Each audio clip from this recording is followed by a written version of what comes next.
My name is Sarah, and on a cold night in December of 2024, I had a near-death experience where I firmly believe Jesus himself showed me the dangers of technology in my generation. If you are a parent or have young people in your family, please listen to this warning.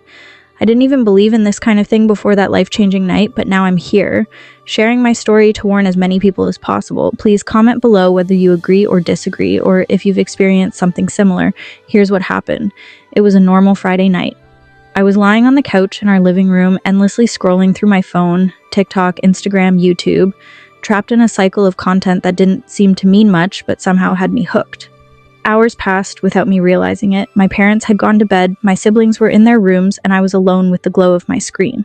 A strange dizziness came over me, like the room was spinning. I thought maybe I'd stared at the screen for too long, or that my blood sugar was low. I decided to get up and grab some water, but before I could move, everything went black. The next thing I knew, I wasn't in my living room anymore. I was floating above my body, staring down at myself, slumped over on the couch, phone still glowing in my hand. Panic and confusion overwhelmed me. Was I dead? What was happening? I tried to cry out, but no sound came. Suddenly, a blinding light filled the room, cutting through the darkness. I turned, and there he was. Jesus, he didn't look like the paintings or pictures I'd seen before. He was more radiant, more powerful, and more real than anything I'd ever known. His presence was light, love, and authority all at once. I wanted to fall to my knees, but I couldn't move. "Come," he said, extending his hand toward me. His voice was calm, but carried a weight that left no room for argument. Without hesitation, I reached out and took his hand. The moment I did, the room disappeared, and we were standing in a void. But it wasn't empty. All around us were glowing screens, phones, tablets, computers, TVs, VR headsets. They weren't just devices, they were alive with something dark and sinister. Faces stared back at me from those screens, millions of them, but their eyes were blank, hypnotized. Jesus gestured toward the screens. "This is the battlefield," he said, his voice filled with sorrow and urgency. "The enemy has made this his primary weapon against your generation, millennials, Gen Z, and Gen Alpha. He knows your potential and what you could accomplish for my kingdom, so he is working to destroy you." I was confused. But how? It's just technology. It's just entertainment.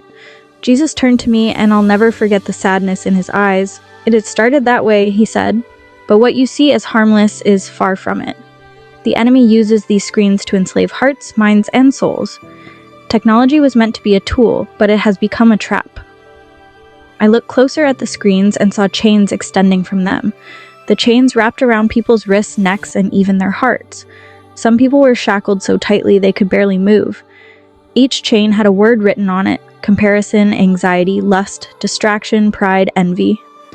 The words burned into my mind. "They don't even know they're chained," I whispered.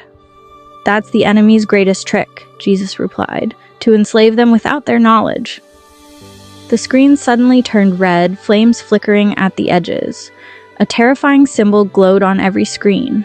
It wasn't just on the devices, though. It began to appear on people's foreheads and hands as if being burned into their skin.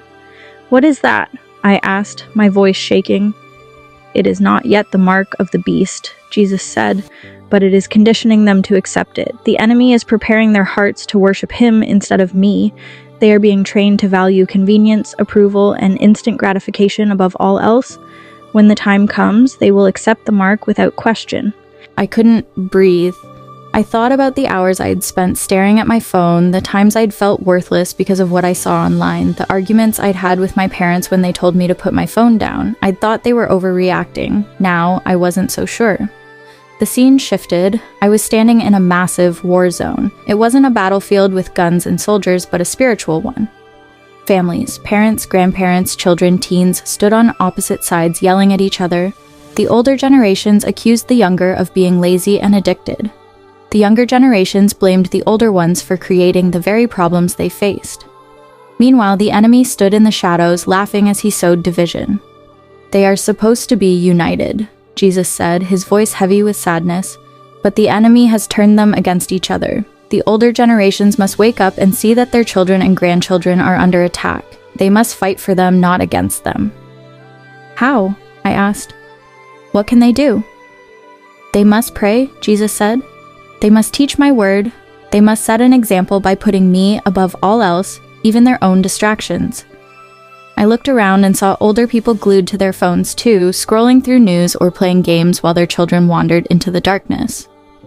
The next thing I saw broke my heart. It was a church service, but most people weren't paying attention. Some scrolled on their phones during worship, others took selfies during the sermon. The pastor preached passionately, but his words fell on deaf ears. The glow of screens filled the room, drowning out the presence of God. "This is my house," Jesus said, his voice trembling with anger and sorrow. "But it has become a marketplace for distractions. My people no longer seek me with their whole hearts. They seek entertainment, validation, and convenience." I turned to Jesus, desperate. "What can I do? I'm just a kid." Jesus placed his hand on my shoulder. "You are more than you think you are. You are my messenger. I have chosen you to warn them, not just your generation, but all generations." "But they won't listen," I said, tears streaming down my face. "They'll think I'm crazy." "They rejected me too," he said. "But some will hear, and their eyes will be opened. Speak boldly, tell them what you have seen. Warn them that the time is short." In an instant, I was back in my living room, my heart pounding, tears streaming down my face. My phone was still in my hand, but it felt cold, heavy, and sinister. I threw it across the room and fell to my knees, crying out to God. I didn't sleep that night. Instead, I prayed like never before. For my friends, my family, my generation, and even the older generations. I prayed for the courage to share what I'd seen. If you're reading this, I believe it's because Jesus wants you to hear this warning. This isn't just about kids and their phones, it's about all of us. The enemy is using technology to distract, divide, and destroy. He's conditioning us to accept what's coming. If we don't wake up, it will be too late. Parents, grandparents, older friends, you have a role to play. Pray for your children and grandchildren. Talk to them about these things. Set an example by putting down your own devices and seeking God first. And to my generation, don't let the enemy steal your soul through a screen. Seek Jesus. Read his word. Find your worth in him, not in likes, comments, or followers. The time is short. The choice is yours.